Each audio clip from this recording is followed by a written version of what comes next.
দেখেন, আপনাদের একটা বই কিনতে বলছিলাম, দৈনন্দিন জীবনে বিজ্ঞান, যে MP3 যেটা আমরা বলি, বিজ্ঞানের MP3।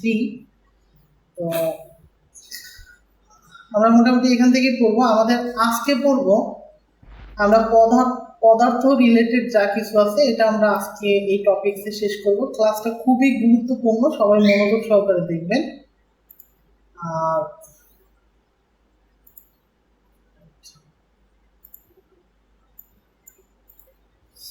আচ্ছা, আমি যা বলি একটু ভালো মতন শুনবেন, আর ক্লাসটা রেকর্ড থাকবে। যদি কোনোটা বুঝতে অসুবিধা হয় পরবর্তীতে আবার কয়েকবার দেখবেন, আমার মনে হয় টোটালি জিনিসটা ক্লিয়ার হয়ে যাবে। আচ্ছা, আমরা জানি যে পদার্থ আসলে কাকে বলে, যার ভর আছে, স্থান দখল করে এবং কি করে, জড়তা আছে, আমরা যেটা বলতে পারি জড়তা আছে। তো পদার্থকে সাধারণত কয়টা ভাগে ভাগ করা যায়? পদার্থকে তিনটা ভাগে ভাগ করা যায়: কঠিন পদার্থ, তরল পদার্থ, আর হচ্ছে গ্যাসীয় পদার্থ। এছাড়া আরো দুইটা পদার্থ আছে, সেটাকে বলা হয় হচ্ছে প্লাজমা। এটা বইয়ে নাই সম্ভবত, এখানে সেটা আমি একটু লিখে দিই। এটা হচ্ছে প্লাজমা। এছাড়া আয়নিত একটা অবস্থা আছে, আয়নিত অবস্থা। এই দুইটা অবস্থাও সাধারণত বর্তমান আমাদের সায়েন্স এই দুইটাকেও সংজ্ঞায়িত করে। আচ্ছা, এখন পদার্থের বৈশিষ্ট্যের মধ্যে আছে ভর আছে, এটা স্থান দখল করে। আর যদি আমি বলি শক্তির ক্ষেত্রে, কিন্তু শক্তির কোনো ভর নাই, অর্থাৎ শক্তিকে আপনি ধরতে পারবেন না, বা এটাকে শুধুমাত্র আপনি কি করতে পারবেন, এটা এটা স্থানও দখল করে না। পদার্থ যেমন স্থান দখল করে, শক্তিও কিন্তু কোনো স্থান দখল করে না। অর্থাৎ আমি যদি উদাহরণ দিই, তাহলে বাতাস, পানি, এগুলো হচ্ছে কি, এগুলো হচ্ছে পদার্থ। আর তাপ, আলো, বিদ্যুৎ, এগুলো হচ্ছে শক্তি। এখান থেকে কিন্তু MCQ আসতে পারে। আচ্ছা, এখন একটা জিনিস বলি। তো কঠিন পদার্থ আপনি সহজেই জানেন, যেগুলো আমরা যেমন বালু, পাথর, লবণ, যেগুলাকে আমরা কি করতে পারি, যেগুলার আকার আছে, আয়তন আছে এবং দৃঢ়তা আছে, সেগুলো হচ্ছে কঠিন পদার্থ। আর তরল পদার্থের আয়তন আছে কিন্তু কোনো নির্দিষ্ট আকার নাই। একটা পাত্রের মধ্যে রাখলে, এই যে মনে করেন পানি, গ্লাসের মধ্যে যে পানিটা রাখছেন, ও গ্লাসের আকারটাই ধারণ করছে। এরকম ভাবে ও যে আকারটা, যে পাত্রে রাখা হয়, সেই পাত্রের আকারটাই ধারণ করে। ঠিক আছে। আচ্ছা, গ্যাসীয় পদার্থের মধ্যে কি কি আছে? গ্যাসীয় পদার্থের নির্দিষ্ট আয়তন, নির্দিষ্ট আকার নাই। গ্যাসীয় পদার্থকে কি করতে পারে, এটা গ্যাসীয় পদার্থ কি কি করে, এদের মধ্যে আন্তঃআণবিক আকর্ষণ অনেক কম। আচ্ছা, আন্তঃআণবিক আকর্ষণ জিনিসটা আমি একটু বুঝাই দিই। আমি তো এখান থেকেই বুঝাই। মনে করেন দুইটা অণু আছে, আচ্ছা, অণুগুলো কি করে, একটা পদার্থের মধ্যে অনেক ধরনের অণু থাকে। এই অণুগুলা একটা আরেকটাকে আকর্ষণ করে থাকে। আকর্ষণ করে। এখন কঠিন পদার্থের ক্ষেত্রে দেখেন, এই অণুগুলা কাছাকাছি থাকে, মানে এদের মধ্যে আকর্ষণ শক্তিটা অনেক বেশি। আপনি মনে করেন বরফের কথা যদি চিন্তা করেন, পানির কথা যদি চিন্তা করেন, জলীয় বাষ্পের কথা চিন্তা করেন, সবই কিন্তু পানি, ভিতরে মেইন উপাদানটা পানি। বাট বরফকে দেখেন, এটা কিন্তু পানি বা অণুগুলা কাছাকাছি অবস্থান করে। এটা কিন্তু একটা শক্তিশালী বন্ধনের মাধ্যমে থাকে। এই জন্য এটাকে বলা হয় হচ্ছে এখানে বরফের ক্ষেত্রে আন্তঃআণবিক আকর্ষণকে, এই যে অণুগুলা, এই যে দুইটা অণুর মধ্যে যে আকর্ষণ, সেটাকে বলা হয় আন্তঃআণবিক আকর্ষণ। দুইটা অণুর মধ্যে আকর্ষণকেই বলা হয় আন্তঃআণবিক আকর্ষণ। আর হচ্ছে যদি বলি দূরত্ব, এই যে দুইটা অণুর মধ্যে যে মধ্যকার যে দূরত্ব, সেটাকে বলা হয় আন্তঃআণবিক দূরত্ব। এটা হচ্ছে আন্তঃআণবিক দূরত্ব।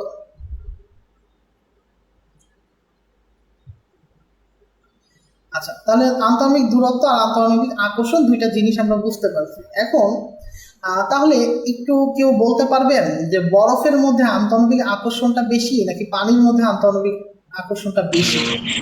তার বরফের মধ্যে বেশি, পানির মধ্যে তার চেয়ে একটু কম, আর জলীয় বাষ্পে তার চেয়ে আরো কম। আচ্ছা, এবার একটু অন্য কেউ বলেন যে বরফের মধ্যে আন্তঃআণবিক দূরত্বটা বেশি, পানির মধ্যে দূরত্ব বেশি, নাকি জলীয় বাষ্পের মধ্যে বেশি? অন্য কেউ, অ্যানাদার অ্যানাদার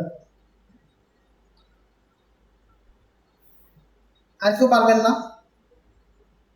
পানির বরফের মধ্যে আকর্ষণ বেশি কিনা? প্রশ্নটা আরেকবার করেন।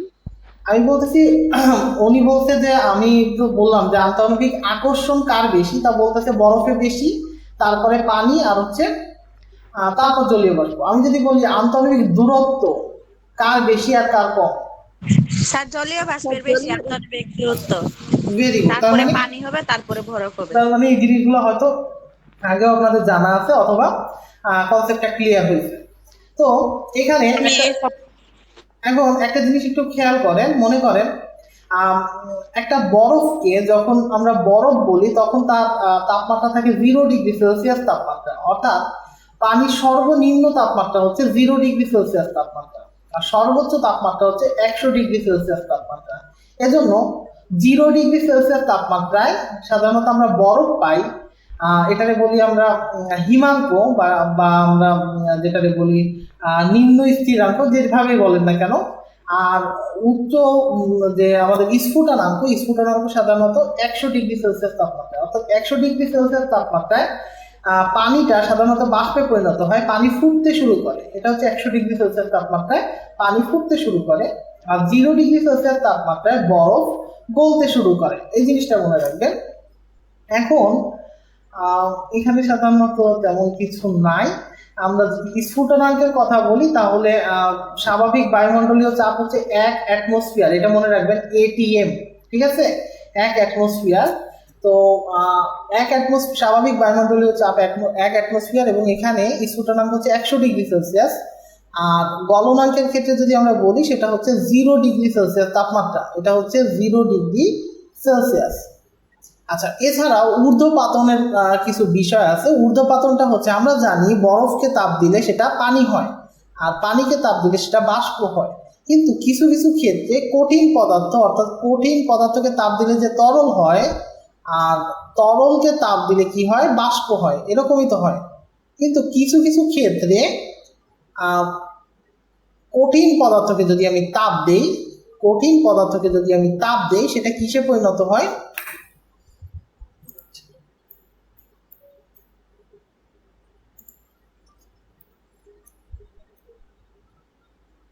কঠিন পদার্থ থেকে সরাসরি বাষ্পে পরিণত হয়।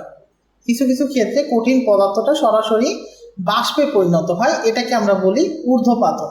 এই ঊর্ধ্বপাতন হয় যেসব বস্তুগুলা এগুলা লাগবে, অর্থাৎ কর্পূর, গন্ধক, আয়োডিন, ন্যাপথলিন, নিশাদল, অ্যামোনিয়াম, তারপরে হচ্ছে অ্যামোনিয়াম ক্লোরাইড, তারপরে হচ্ছে carbon die oxide, arsenic, benzoic acid. এই নামটা একটু মনে রাখবেন, কষ্ট করে হলেও এগুলা থেকে কিন্তু এমসিকিউ আসে। আচ্ছা, আমরা কয়েকটা এমসিকিউ দেখবো, আপনারা বাকিগুলো দেখে নিয়েন, আমি জাস্ট কয়েকটা দেখাই। যেমন কোনটি পদার্থ, এখানে দেখেন অক্সিজেন, অক্সিজেনের ভর আছে, তার মানে অক্সিজেন পদার্থ, পানি পদার্থ, আর হচ্ছে নাইট্রোজেন পদার্থ। তাহলে পদার্থ 9 হচ্ছে আলো, কারণ আলো হচ্ছে একটা শক্তি। এরপরে কোনটি পদার্থ, এখানে দেখেন আমরা বলতে পারি যে বাতাস, আর বাকিগুলো কিন্তু শক্তি। আচ্ছা, এখানে কোনটি অত্যাবশ্যকীয় পদার্থ, এখানে কিন্তু বলছে অত্যাবশ্যকীয় পদার্থ, তার মানে ডিরেক্ট ওরা পদার্থ না বলে বলতেছে অত্যাবশ্যকীয় পদার্থ। এখানে খেয়াল করেন, তাপ একটা শক্তি, আলো একটা শক্তি, শক্তিও একটা শক্তি, তার মানে এটা হবে হচ্ছে লবণ। আচ্ছা, এভাবে করে এটা সলভ করবেন, এখান থেকে ম্যাক্সিমাম সলভ করতে পারবেন। এরপরে যদি আমি বলি, আচ্ছা, এইখান থেকে এই প্রশ্নটা খেয়াল করেন, একই পদার্থের 3টি অবস্থার পরিবর্তন হয় কিসের কারণে? এটা সাধারণত তাপের কারণে হয়, তাপ কম বেশি হওয়ার কারণে। কোনটিকে ঠান্ডা করলে বরফে পরিণত হয়, পানিকে ঠান্ডা করলে বরফে পরিণত হয়, এগুলো মোটামুটি আপনারা জানেন। পানি যখন ফুটতে থাকে তখন তার উষ্ণতা কি, এইটা একটু খেয়াল করেন। পানি যখন ফুটতে থাকে, পানি যখন ফুটতে থাকে তখন তার উষ্ণতার কি ধরনের পরিবর্তন ঘটে? উষ্ণতা আর তাপ দুইটা কিন্তু এক না, তাপের পরিবর্তন ঘটে, বাট এখানে কিন্তু উষ্ণতার কোনো পরিবর্তন ঘটে না। উষ্ণতা মানে হচ্ছে তাপমাত্রা, তাপমাত্রার কোনো পরিবর্তন ঘটে না। সো তাপমাত্রা এখানে একই থাকে, এটা একটা ভালো প্রশ্ন। আচ্ছা, সাধারণ তাপমাত্রায় পানির তাপমাত্রা কত থাকে? সাধারণ তাপমাত্রায় বায়ুচাপে পানি কত ডিগ্রি সেলসিয়াস তাপমাত্রায় ফোটে? এটা হচ্ছে 100 ডিগ্রি সেলসিয়াস তাপমাত্রায় ফোটে। পানির স্ফুটনাঙ্ক 100 ডিগ্রি সেলসিয়াস তাপমাত্রা। আচ্ছা, কোন কঠিন পদার্থ বিশুদ্ধ নাকি অবিশুদ্ধ তা নির্ণয় করা যায় হচ্ছে গলনাঙ্কের মাধ্যমে। আচ্ছা, এরপরে কোন কোন কঠিন পদার্থ উত্তপ্ত করলে সরাসরি বাষ্পে পরিণত হয়, এই প্রক্রিয়াকে বলা হয় ঊর্ধ্বপাতন। আচ্ছা, এতগুলোই মোটামুটি শেখা লাগবে, এটা লাগবে না আপনাদের। তরল পদার্থ পরিবর্তিত না হয়ে কঠিন অবস্থা থেকে সরাসরি গ্যাসীয় অবস্থায় রূপান্তরিত হওয়ার পদ্ধতিকে বলা হয় সাবলিমেশন মানে ওই যে ঊর্ধ্বপাতন যেটা আমরা বলছি, এইটা হচ্ছে ইম্পর্টেন্ট প্রশ্ন। নিচের কোনটি ঊর্ধ্বপাতিত হয় না? এটা হচ্ছে বেনজিন। দেখেন বেনজয়িক অ্যাসিড পড়ছিলাম আমরা, নিশাদল পড়ছিলাম, আয়োডিন পড়ছিলাম, এগুলো কিন্তু ঊর্ধ্বপাতিত হয়, তাহলে হয় না হচ্ছে বেনজিন। আচ্ছা, এবার আসেন আমরা এখান থেকে কয়েকটা জিনিস দেখি। পদার্থকে আমরা অন্যভাবে আরো দুইটা ভাগে ভাগ করতে পারি, সেটা হচ্ছে মিশ্রণ। পদার্থকে মিশ্রণ এবং খাঁটি বস্তু দুইটা ভাগে ভাগ করতে পারি। খাঁটি বস্তুকে আবার দুই ভাগে ভাগ করা যায়, একটা মৌল আর একটা হচ্ছে যৌগ। এখন খেয়াল করেন, আমি যদি মিশ্রণের কথা বলি, স্ক্রিনটা ক্লিয়ার বোঝা যাচ্ছে না। আচ্ছা যতটুকু বোঝা যাচ্ছে না ততটুকু দরকার নাই, ঠিক আছে, এতটুকু দরকার নাই, কারণ ওটা ইংরেজি প্রশ্নগুলো আপনাদের আসে না। আচ্ছা, আপনি একটু টপিকটা খেয়াল করেন তো, এইখান থেকে বোঝা যাচ্ছে, এখানে যতটুকু আছে এটা বোঝা যাচ্ছে। আরেকটু জুম করে দিই। দেখেন মিশ্র পদার্থকে সাধারণত দেখেন nitrogen, oxygen, carbon die oxide ইত্যাদি কিন্তু নিজ নিজ ধর্ম বজায় রেখে পাশাপাশি অবস্থান করে কোথায়? বায়ুতে। যদি পরীক্ষায় আসে বায়ু কোন ধরনের পদার্থ, লিখতে হবে বায়ু হচ্ছে মিশ্র পদার্থ। এটা কিন্তু খুবই ইম্পর্টেন্ট একটা প্রশ্ন। মিশ্র পদার্থ হচ্ছে কোনটি? বায়ু। বায়ু মিশ্র পদার্থ। আচ্ছা, এরপরে খাঁটি বস্তুর মধ্যে সাধারণত খাঁটি বস্তুকে আমরা কয় ভাগে ভাগ করতে পারি? মৌলিক পদার্থ আর যৌগিক পদার্থ দুই ভাগে ভাগ করতে পারি। মৌলিক পদার্থ কোনটা? যে পদার্থকে সাধারণত ভাঙা যায় না, মানে ভাঙলে ওই পদার্থ ছাড়া অন্য কোনো পদার্থ পাওয়া যায় না, তাকে মৌলিক পদার্থ বলে। যেমন আমরা হাইড্রোজেন, নাইট্রোজেন, অক্সিজেন, তারপরে সোনা, তামা, লোহা, এগুলো হচ্ছে সব মৌলিক পদার্থ। এইখানে কয়েকটাগুলো ব্যাপার আছে। এই পৃথিবীতে মৌলিক পদার্থের সংখ্যা হচ্ছে 118টি। এদের মধ্যে 98টি মৌল প্রকৃতিতে পাওয়া যায়। আর দেখেন 118 থেকে 98টা বাদ গেলে থাকে হচ্ছে 20টা। এই 20টা হচ্ছে কৃত্রিম উপায়ে প্রাপ্ত মৌলিক পদার্থের সংখ্যা। তার মানে 98টা হচ্ছে প্রকৃতিতে পাওয়া যায়, আর 20টা হচ্ছে কৃত্রিমভাবে তৈরি করা লাগে।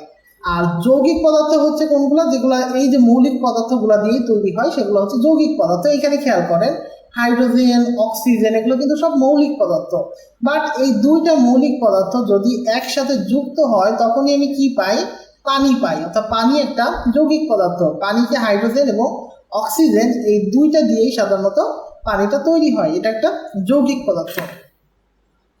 আচ্ছা, আমরা একটু যদি কতগুলা প্রশ্ন দেখি। প্রকৃতিতে প্রাপ্ত মৌলিক পদার্থের সংখ্যা কতটি? প্রকৃতিতে মৌলিক পদার্থের সংখ্যা হচ্ছে কয়টা? আমরা একটু আগে দেখছি 98টা। 98টি। হ্যাঁ হ্যাঁ। কৃত্রিম উপায় কয়টি? কৃত্রিম উপায় হচ্ছে 20টি।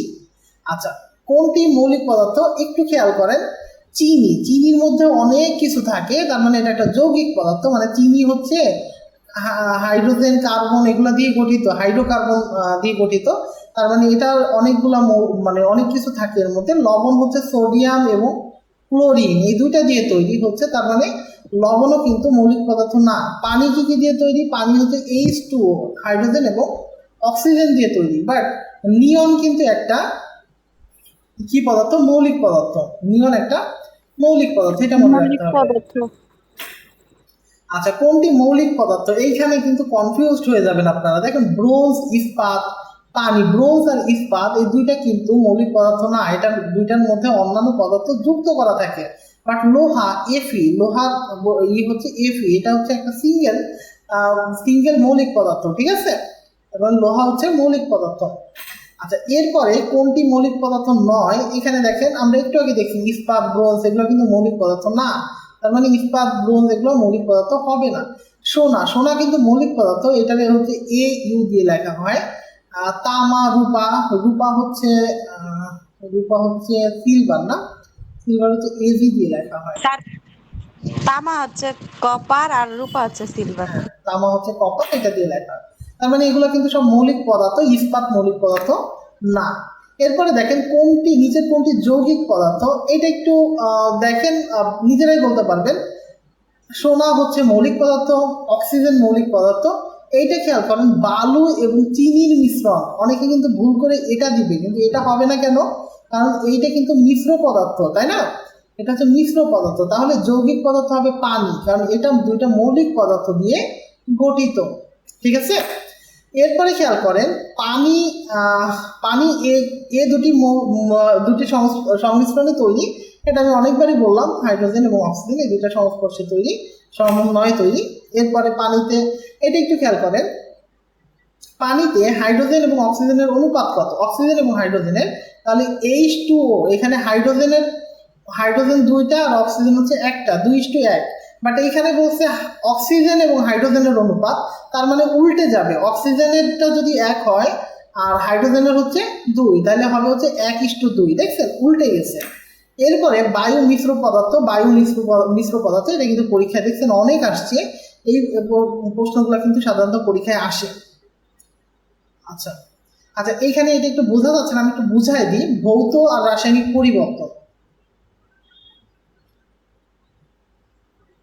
ভৌত পরিবর্তন আর হচ্ছে রাসায়নিক পরিবর্তন। আচ্ছা, ভৌত বলতে বোঝায় কি, আমরা বাইরের পরিবর্তন যেটা, অর্থাৎ বাহ্যিক পরিবর্তন, বাহ্যিক পরিবর্তন, ঠিক আছে।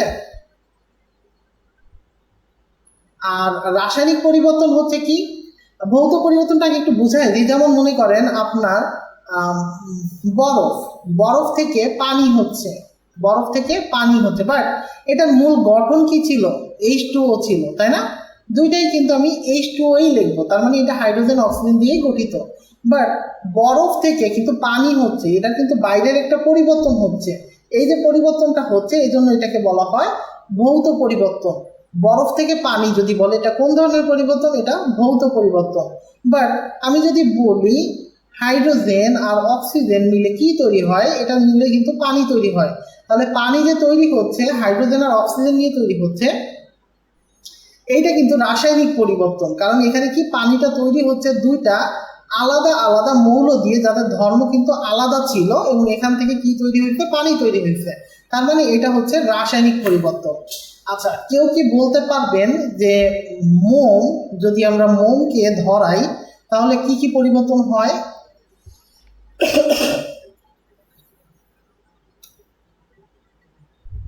আমরা যদি মোমকে আগুন দিয়ে ধরাই তাহলে ভৌত পরিবর্তন হবে নাকি রাসায়নিক পরিবর্তন হবে, কেউ কি বলতে পারবেন? স্যার, রাসায়নিক পরিবর্তন হবে। আর একজন, আর কেউ বলবেন? সবাই কেউ কথা বলে না, অন্যান্য ক্লাসে দেখি তো কথা বলে, কিন্তু আমার ক্লাসে কথা বলেন না কেন?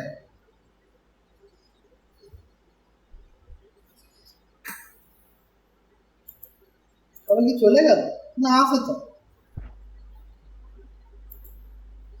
আচ্ছা, আপনার উত্তরটা আংশিক হয়েছে, পুরাটা হয় নাই। কারণ হচ্ছে মোমের দহনে সাধারণত দুই ধরনেরই পরিবর্তন ঘটে, এখানে দুটি পরিবর্তনই ঘটে। কারণ কি, কারণ হচ্ছে আপনি যখন মোমটা ধরাচ্ছেন, তাই না, মোমটা যখন আপনি ধরাচ্ছেন, মোমটা ধরালে মোমটা গলে মোম থেকে কিন্তু মোমই হচ্ছে, তার মানে এখানে ভৌত পরিবর্তন হচ্ছে। মোম থেকে যে মোম হচ্ছে এটা কিন্তু ভৌত পরিবর্তন হচ্ছে। বাট মোমটা যখন জ্বলতেছে তখন অক্সিজেন কার্বনের সাথে বিক্রিয়া করে কার্বন ডাই অক্সাইড তৈরি করতেছে, তখন কার্বন ডাই অক্সাইড তৈরি করতেছে। তো অক্সিজেন আর কার্বন দুইটা কিন্তু আলাদা ধর্ম বিশিষ্ট, এবং তৈরি করতেছে কার্বন ডাই অক্সাইড, যেটা সম্পূর্ণ নতুন ধর্ম বিশিষ্ট। তার মানে এখানে এটা কিন্তু রাসায়নিক পরিবর্তন হচ্ছে। তার মানে মোমের দহনে যদি কখনো প্রশ্ন আসে মোমের দহনে কি কি পরিবর্তন ঘটে, আমরা লিখবো ভৌত এবং রাসায়নিক দুইটা পরিবর্তনই ঘটে। আচ্ছা, এখানে একটা ব্যাপার আছে, যদি বলি যে লোহায় মরিচা পড়া, এটা কোন ধরনের পরিবর্তন? লোহায় মরিচা পড়া এটাও কিন্তু রাসায়নিক পরিবর্তন। আচ্ছা, এরপরে দুধকে ছানায় পরিণত করা, এটাও রাসায়নিক পরিবর্তন। চাল সিদ্ধ করলে ভাতে পরিণত হয়, এটাও রাসায়নিক পরিবর্তন। এছাড়া দিয়াশলাইয়ের কাঠি জ্বালানো, এটাও কিন্তু রাসায়নিক পরিবর্তন। দেখেন, আপনাদের কিন্তু এই প্রশ্নগুলো দিয়ে কনফিউজ করে ফেলবে। তো এই জিনিসগুলো কিন্তু একটু ভালো মতো জানতে হবে। আমরা চারটাই জানলাম, লোহায় মরিচা ধরা, এটাও রাসায়নিক পরিবর্তন। দুধকে ছানায় পরিণত করা, এটাও রাসায়নিক পরিবর্তন। চাল সিদ্ধ করলে ভাতে পরিণত হয়, এটাও রাসায়নিক পরিবর্তন। এবং দিয়াশলাইয়ের কাঠি জ্বললেও কিন্তু দেখেন কার্বন ডাই অক্সাইড তৈরি হয়, তার মানে এটাও রাসায়নিক পরিবর্তন। এখন আপনাদের একটা জিনিস একটু কাইন্ডলি নোট করে নেন, মরিচার সংকেত, এটা পরীক্ষায় আসে কিন্তু Fe2O3NH2O, এটা পরীক্ষায় আসে। Fe মানে হচ্ছে আয়রন, আর ওতে হচ্ছে অক্সিজেন, আর এর সাথে N সংখ্যক পানি যুক্ত হলে সাধারণত এটাকে আমরা বলি, এটা হচ্ছে মরিচার সংকেত। এটা পরীক্ষায় আসতে পারে। আচ্ছা, নিচের কোনটি রাসায়নিক পরিবর্তন? দেখেন, লোহাকে চুম্বকে পরিণত করা, এখানে মেইন উপাদান যে লোহা সেটাই আছে, সুতরাং এটা হচ্ছে ভৌত পরিবর্তন। সরি, এখানে বলতে কোনটি রাসায়নিক পরিবর্তন নয়, তো এটা হচ্ছে ভৌত পরিবর্তন। মেইন উপাদান যে লোহা সেটাই আছে, এটা কিন্তু পরিবর্তন হচ্ছে না, তার মানে এটা হচ্ছে ভৌত পরিবর্তন। আচ্ছা, কোনটি রাসায়নিক পরিবর্তন নয়, তার মানে ভৌত পরিবর্তন? বরফকে পানিতে পরিণত করা, আমি যেটা দিয়ে উদাহরণ দিচ্ছি সেটাই দিয়ে দিচ্ছে। তারপর দেখেন কোনটি রাসায়নিক পরিবর্তন? লোহায় মরিচা পড়া, এটা রাসায়নিক পরিবর্তন। আচ্ছা, ক্লাস মোটামুটি আমরা অনেকখানি নিয়ে ফেলছি। এবার খেয়াল করেন, আমরা পদার্থর প্রকারভেদ সম্পর্কে জানলাম, এবার আমরা পদার্থের গঠন সম্পর্কে জানবো। এই যে ভদ্রলোকটা আছে, এর নাম হচ্ছে জন ডাল্টন। এনাকে বলা হয় পরমাণুবাদ, মানে পরমাণুবাদের জনক, অর্থাৎ তিনি প্রথম পরমাণু সম্পর্কে ধারণা দিয়েছিলেন, এই জন্য ডাল্টনকে বলা হয় পরমাণুবাদের জনক। তো সর্বপ্রথম গ্রিক দার্শনিক ডেমোক্রিটাস খ্রিস্টপূর্ব 5ম শতাব্দীতে এই অভিমত প্রকাশ করেন যে এই পার্থিব জগতে ক্ষুদ্র ক্ষুদ্র অবিভাজ্য, মানে এই পৃথিবীটা সব ক্ষুদ্র ক্ষুদ্র অবিভাজ্য কণা দ্বারা গঠিত। এরপরে কি হয়, ডেমোক্রিটাস এই অবিভাজ্য ক্ষুদ্রতম কণার নাম দেন হচ্ছে অ্যাটোমাস, মানে অ্যাটমস যেটাকে বলা হয় অ্যাটোমস, ঠিক আছে, অ্যাটোমস, ATOMOS। আচ্ছা, এ শব্দটি দুইটা গ্রিক শব্দ হতে উদ্ভূত। এ মানে হচ্ছে না, আর টমস মানে হচ্ছে ভাগ করা, অর্থাৎ ভাগ করা যায় না। অ্যাটোমস শব্দের অর্থ ভাগ করা যায় না। তো ডাল্টন 1803 সালে তার বৈজ্ঞানিক মতবাদ প্রদর্শন করছিল, তাকে বলা হয় আধুনিক রসায়নের জনক। এগুলো একটু জানবেন, এখান থেকে প্রশ্ন আসতে পারে। আচ্ছা, পরমাণু আর অণু, এই জিনিসটা আমি একটু বুঝাই দিই। খেয়াল করেন, আমি যদি শুধু হাইড্রোজেন লিখি, শুধু H, এটা হচ্ছে পরমাণু। বাট আমি যখন দুইটা হাইড্রোজেন যুক্ত করব, দুইটা হাইড্রোজেন যুক্ত করলে কি হয়ে যাবে? H2 একটা অণু। তো হাইড্রোজেন হচ্ছে পরমাণু আর এইটা হচ্ছে অণু, তার মানে এটা কি করতেছে? মৌলিক পদার্থের বৈশিষ্ট্য রক্ষা করতেছে, আর এটা হচ্ছে মৌলিক আর যৌগিক যে কোনো পদার্থেরই বৈশিষ্ট্য রক্ষা করতেছে, কারণ এটারও ভাগ করলে মৌলিক পদার্থই পাওয়া যায়। আচ্ছা, এটা রাসায়নিক বিক্রিয়ায় সরাসরি অংশগ্রহণ করে, বাট এটা সরাসরি অংশগ্রহণ করে না। আচ্ছা, যেমন এই যে দেখেন,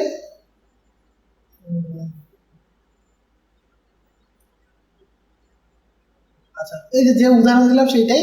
আচ্ছা, এইখানে একটা জিনিস আছে যে কোন গ্যাসগুলা দ্বিপরমাণু, মৌলিক পদার্থের অণুগুলা সাধারণত দ্বিপরমাণু, যেমন oxygen, hydrogen, helium, neon, argon, এগুলো সব হচ্ছে কি এক পরমাণু। বাট হাইড্রোজেন, অক্সিজেন, নাইট্রোজেনও দ্বিপরমাণু। নাইট্রোজেন আমি লিখে দিই, নাইট্রোজেন, অক্সিজেন, হাইড্রোজেন, এছাড়া আর কি আছে? আচ্ছা, ফ্লোরিন আছে, ক্লোরিন আছে, ঠিক আছে। এই কয়টাই সাধারণত দ্বিপরমাণু মানে হচ্ছে এগুলো, যেমন অক্সিজেন শুধু ও আকারে বসতে পারে না, O2 আকারে বসে।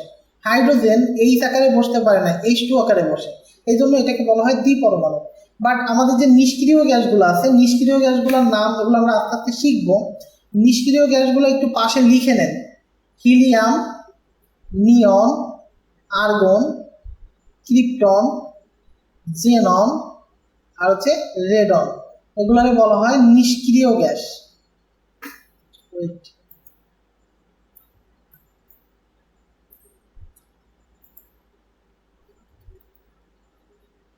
এগুলাকে বলা হয় হচ্ছে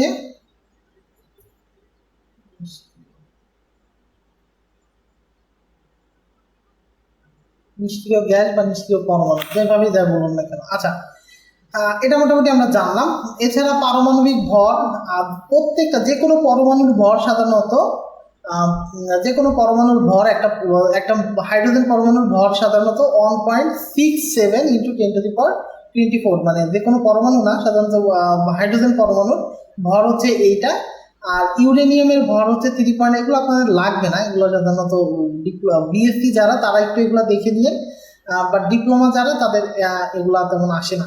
আচ্ছা, সবচেয়ে হালকা গ্যাস কোনটা? হাইড্রোজেন। আর সবচেয়ে ভারী গ্যাস হচ্ছে রেডন। এগুলো আপনার বিএসসি ডিপ্লোমা যে কারো আসতে পারে।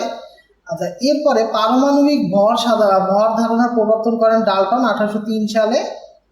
এগুলো এমনি পড়ে রাখেন, এগুলো লাগবে না।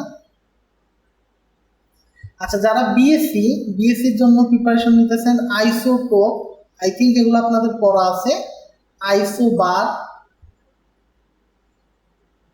আইসোটোন, এই তিনটা জিনিস একটু ভালো করে শিখেন, এখানে কিন্তু প্রশ্ন আসতে পারে। আচ্ছা, এগুলো এত কিছু আমাদের লাগে না, আমাদের পারমাণবিক ভর নির্ণয় করা শিখতে হবে। আমি আপনাদের একটা চার্ট দিব, সে চার্টে এটা একটু মনে করাই দেবেন। 1 থেকে 20 পর্যন্ত যে কয়টা মৌল আছে, মৌল কয়টার নাম জানতে হবে। এত রাত করে আইসে কে, এত লেট করে।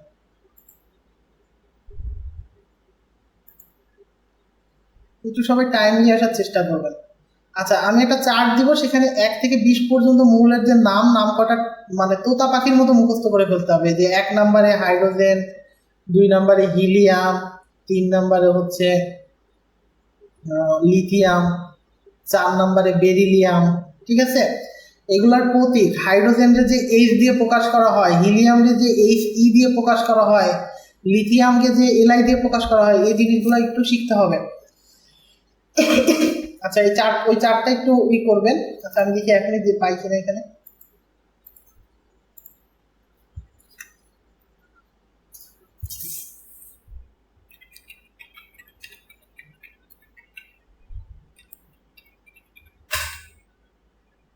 আচ্ছা, এইটাই।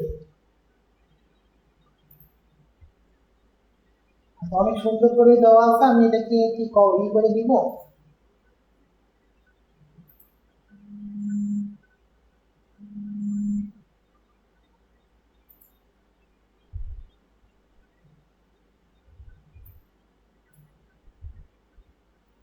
আচ্ছা, আমি এটাকে স্ক্রিনশট মেরে দিই, ঠিক আছে।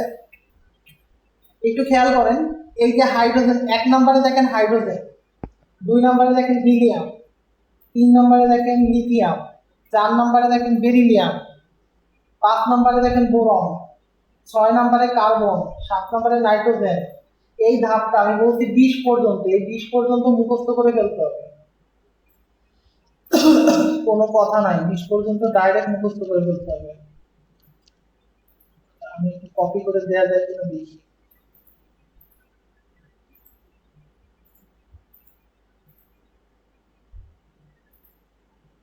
সম্ভবত হয়েছে। 1 2 দেখেন, এই যে 1 নম্বরে কি হাইড্রোজেন, 2 নম্বরে হিলিয়াম, 3 নম্বরে লিথিয়াম। আচ্ছা, সাথে পড়বেন, দেখেন 1 1 ডাবল 2, তার মানে হচ্ছে হিলিয়ামের ভর হচ্ছে 2, সরি, এক হাইড্রোজেনের হচ্ছে ভর 1, হিলিয়ামের কত 2 না, 2 এর ডাবল হচ্ছে 4, হিলিয়ামের ভর হচ্ছে 4, লিথিয়ামের 3, 3 এর ডাবল হচ্ছে 6। এখানে দুইটা ভাবে যায়, একটা হচ্ছে আপনার কি হলো,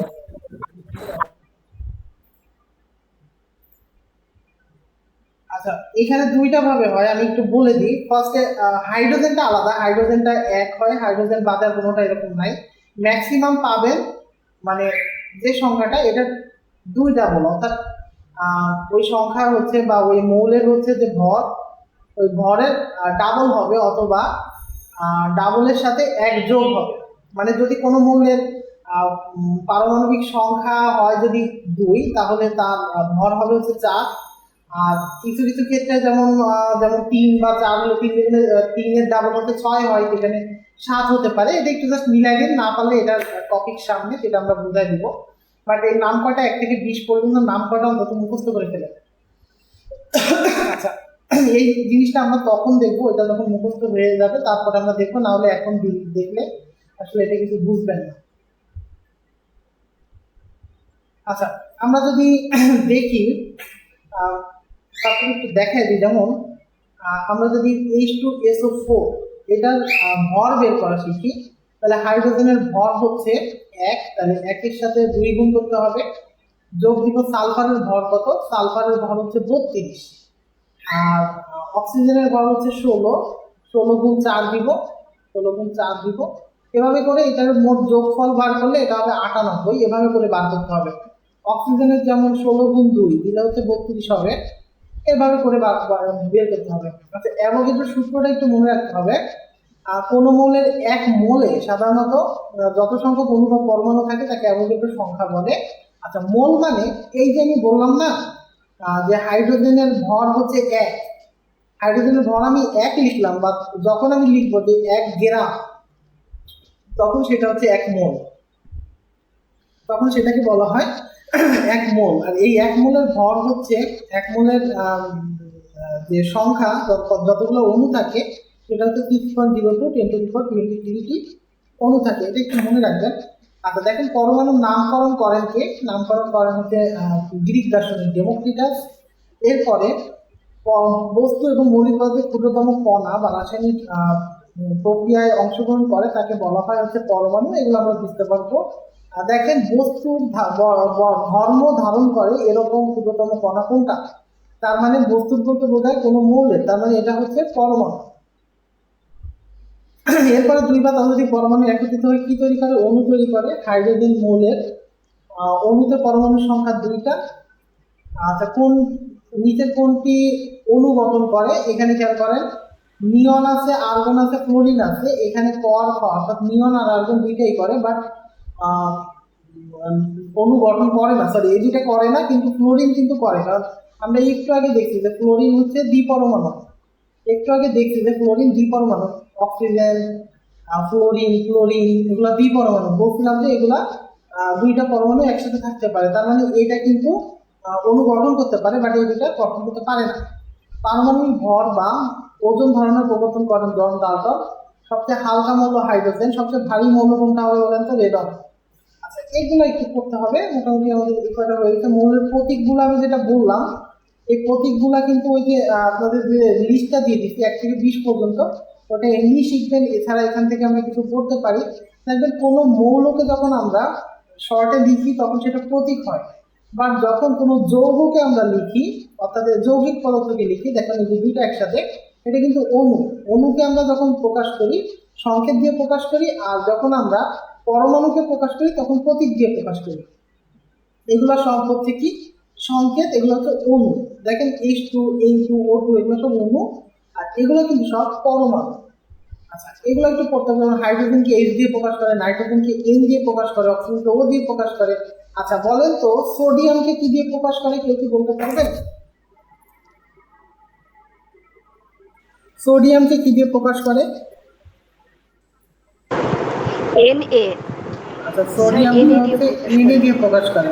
কারণ আমরা দেখেন, হ্যাঁ হ্যাঁ, আমরা দেখেন এগুলো কিন্তু ইংলিশ নাম। হাইড্রোজেন হচ্ছে ইংলিশ নাম, সেখান থেকে আমরা H নিছি। অক্সিজেনও ইংলিশ নাম, এখান থেকে O নিছি। ফ্লোরিনও ইংলিশ নাম, এখান থেকে F নিছি। বাট সোডিয়াম আসছে হচ্ছে ল্যাটিন শব্দ ন্যাট্রিয়াম থেকে। ন্যাট্রিয়াম, ল্যাটিন শব্দ ন্যাট্রিয়াম থেকে আসছে সোডিয়াম, এগুলো একটু মনে রাখবেন। তারপরে হচ্ছে পটাশিয়াম হচ্ছে ক্যালিয়াম থেকে আসছে, ক্যালিয়াম থেকে আসছে হচ্ছে পটাশিয়াম কে, ঠিক আছে? পটাশিয়ামকে কে দিয়ে প্রকাশ করা হয়। আচ্ছা, এখানে আমরা শেষ করবো। সো পটাশিয়াম মৌলের প্রতীক ওই দেখেন, পটাশিয়ামটা কেবলই আসছে, এটাকে কে দিয়ে প্রকাশ করা হয়? জিঙ্ককে Zn দিয়ে প্রকাশ করা হয়। এগুলো এমনি একটু পড়ে ফেলেন। পানির রাসায়নিক সংকেত হচ্ছে H2O। ভারী পানির সংকেত, আচ্ছা এইটা পরীক্ষায় আসে, ভারী পানির সংকেতকে D2O দিয়ে প্রকাশ করা হয়। ভারী পানিতে D দিয়ে মানে স্ক্রিন দেখা যাচ্ছে না। আচ্ছা, একটু বের হয়ে আবার ঢোকেন তাহলে। D2 মানে হচ্ছে ডিউটেরিয়াম, মনে থাকবে? ডিউটেরিয়াম, টিটিয়াম, D2O এটা হচ্ছে ভারী পানির সংকেত, ভারী পানির সংকেত। আচ্ছা, গ্লুকোজের সংকেতটা একটু মনে রাখবেন, C6H12O6, কিন্তু এখানে স্থূল সংকেত বলছে। গ্লুকোজের সংকেত হচ্ছে এই যে গ্লুকোজ, একটু দাগায় দিন, গ্লুকোজের সংকেত হচ্ছে C6H12O6। এখন এটাকে যদি আমি অনুপাত করি তাহলে অনুপাত হয় কার্বন একটা, হাইড্রোজেন হয় 6 দুগুণে 12, তার মানে হাইড্রোজেন দুইটা, অক্সিজেন হচ্ছে একটা, তাহলে CH2O, তাই না? CH2O, তার মানে এটা হবে উত্তর। এইভাবে করে আপনারা করতে পারেন। আচ্ছা, কিছু কিছু মৌল আছে যৌগমূলক হিসেবে আমরা যেটাকে দেখি, যেমন NO2, তারপরে এটা না, SO3, তারপরে NO3, ঠিক আছে? এরকম কিছু, যে অর্থাৎ দুইটা মিলে এরা যৌগ হয় না, এরা যৌগিক পদার্থ হয় না, বাট এরা কি করে, একটা মৌলিক পদার্থ, একটা মৌলের মতো কাজ করে, ঠিক আছে? এটাকে বলি আমরা যৌগমূলক, তো এইখানে দেখেন, খেয়াল করেন, এখানে মৌলিক পদার্থ কোনটা? NO3 কিন্তু একটা যৌগমূলক, তাহলে হাইড্রোজেন হচ্ছে মৌলিক পদার্থ। সালফেট কি? একটা যৌগমূলক, যেটাকে বলি আমরা, আমি কেবলই দেখালাম, এটা হচ্ছে যৌগমূলক। আচ্ছা, এই হচ্ছে মোটামুটি জিনিস। আমরা কিন্তু অনেকখানি পড়ছি আজকে। আমাদের বিজ্ঞান একটু বেশি বেশি পড়তে হবে, কারণ অনেক বড় সিলেবাস আমাদের বিজ্ঞান। তো আশা করি পুরাটা বুঝাইতে পারছি। তো যতটুকু বুঝাইছি সবাই কি বুঝতে পারছেন? জি স্যার, বুঝতে পারছি। আচ্ছা, যদি কোনো কিছু বুঝতে না পারেন গ্রুপে শেয়ার করবেন। এছাড়া আপনারা হচ্ছে এটা দেখে দেখে পড়তে পারেন কয়েকবার। আমি এটা দিয়ে দিব, তো ভিডিও রেকর্ডেড ক্লাস দিয়ে দিব। তো যদি কোনো কিছু না বুঝতে পারেন আবার দেখে দেখে বুঝতে পারবেন। আচ্ছা, তাহলে মোটামুটি আজকে এ পর্যন্তই। আর আজকে রাত্রে বাংলা পরীক্ষা হবে, তো বাংলা লেকচার যদি কেউ না পড়ে থাকেন 10টার দিকে আমরা প্রশ্ন দিব, পরীক্ষা নিব। তো তার আগে হচ্ছে আপনারা একটু পড়াশোনা করেন। তো এই পর্যন্তই, ভালো থাকেন সবাই, হ্যাঁ।